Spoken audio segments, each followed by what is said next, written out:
حق دو تحریک کے قائد مولانا ہدایت الرحمان نے کہا ہے کہ خوددار کے نام پر سیاست کرنے والے ناکام ہوئے۔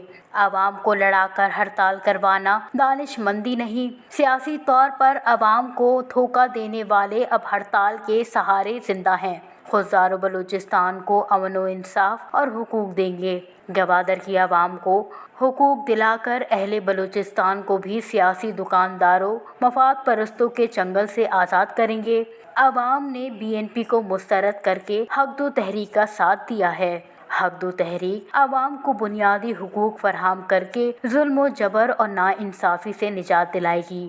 ان کا مزید کہنا تھا کہ گوادر تربت کو نہ صاف پانی میسر ہے اور نہ ہی بجلی و گیس کی سہولیات۔ حکومت گوادر کے نام پر ملک کو ترقی دینا چاہتی ہے، مگر گوادر کی عوام کو ترقی اور خوشحالی اور بنیادی انسانی حقوق سے محروم رکھنا چاہتی ہے۔ حکمران غلط بیانی اور جھوٹے دعووں کے بجائے عملی اقدامات اٹھا لیں تاکہ قوم مسائل اور پریشانیوں کے دلدل سے باہر آ سکے۔